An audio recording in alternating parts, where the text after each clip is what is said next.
Welcome everybody to Putney Breeze's 3 minutes of business insights.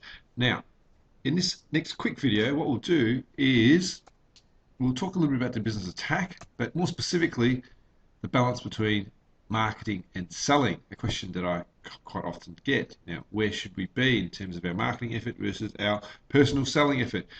In the business attack model, the Premiership Business Attack model, that Putney Breeze framework that we use, marketing is about understanding where your marketplace is and the vehicles you use to communicate your value, whereas selling is literally facilitating the desire and making sure that we can manage any objections appropriately and reinforce the investments associated with our products and services and the benefits of our products and services.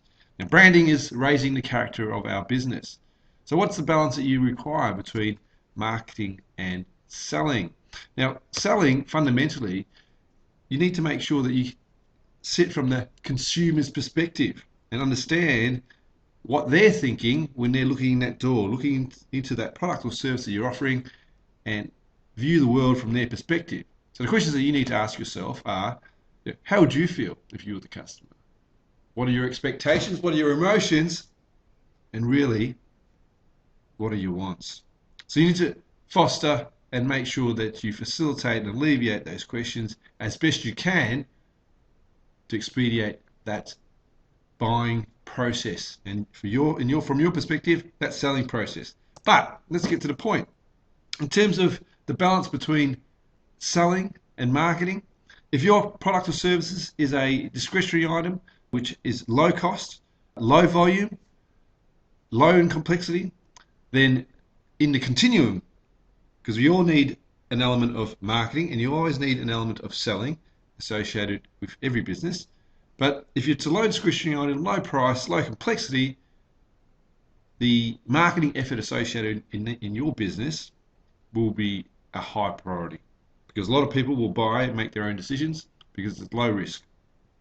However, if you're at the other end of the spectrum, where what you're selling is very complex, very high in price, has a long lifetime value, or perhaps you're selling at high volumes, then that personal selling effort becomes very high. You need to build trust. There's a relationship involved. Perhaps there's explanations associated with your product, your service, that project, that investment that you're trying to pass on.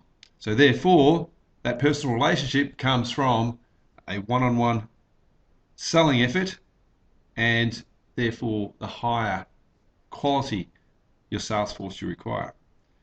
So there we have it, 3 minutes business insights and the balance that you need depending on where you sit in this cube in regards to focus on marketing only or selling only. And of course, it's never just one or the other, but it's a balance between the two. So have a think about where you sit in this cube and how you need to balance off the quality of your selling effort versus the quality of your marketing effort.